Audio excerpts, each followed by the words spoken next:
there's this guy I want you to meet. He's so nice, blah, blah, blah. I was like, no, thank you. And one day she gave me his phone number and she was like, here, you should call him. And I was like, oh, so he's one of those that he think he too good to call me. I didn't want to meet him, but don't give me his phone number either. I'm not calling. So we went out on our 4-year anniversary. We were at Morton's. I don't think we've been back since, but we went to Morton's. And it just came out. I didn't intend for it to come out. We're sitting there and it was just like that, when you feel like you gotta throw up and you can't hold it in. I just blurted out, I want a divorce. Said I do, that we became one. So that means that now, if you're really down for me, then that means you're down for my wife, which means that you're down for our marriage. So I don't need you trying to take me out to the strip club or the club or whatever. I need you to be like, bruh, what would Rhonda think about that? I'm Julia. This is Lloyd. We're the Adils, and we live in Lincoln, California. We met on Tinder, and it was a happy match. Swipe right. Okay, that's awesome. That sounds like a commercial, like she got paid by Tinder. People who have this and people who've done it and who have experienced some of the things that we've experienced in different ways, who I can draw upon, who really can give me insight. I've been married before and I failed, of course, so I'm not with them anymore. She hasn't, so I'm really trying to make sure that it's as fireproof as possible. Well, I was coaching Natomas High School varsity girls with a former Sacramento Monarch WNBA player, Edna Campbell.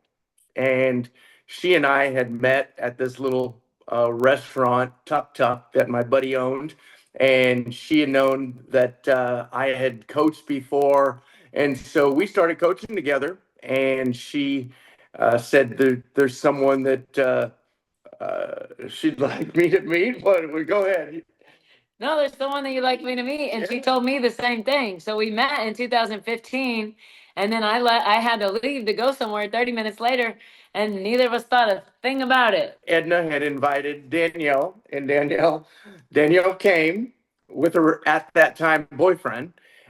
But we were dating, and I came with him, and he turned to Edna and he said, what is she doing with him? She should be with me. I was a community studies major, and we'll give presentations on communication, she and I. However, we don't always walk the walk. Church, they make you come down in the front of the congregation, and everybody's got to come and make their way and say hello, welcome into the fold, young lamb. And then everybody was given these kind of A-frame Christian hugs, but Diane, her hug was different. It wasn't an A-frame hug, it was like this. And then she hugged me and she put her hand in the small of my back and pulled real hard. Kudos to both of you, because I had wanted for us for a long time to be part of some type of couples ministry.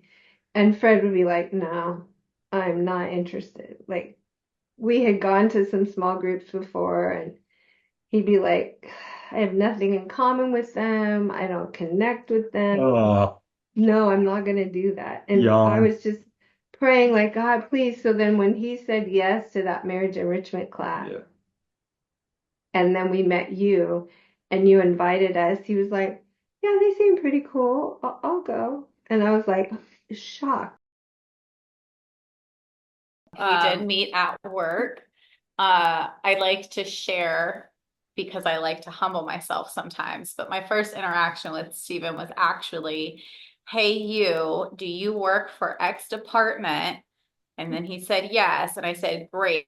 I have a bunch of things I need you to do. So not the sweetest interaction, but he still talked to me after that, which is very nice. And I definitely was attracted to Him just in general, I thought he looked phenomenal, and so that lured me in to try to flirt. I wasn't the smoothest, but I did it anyways.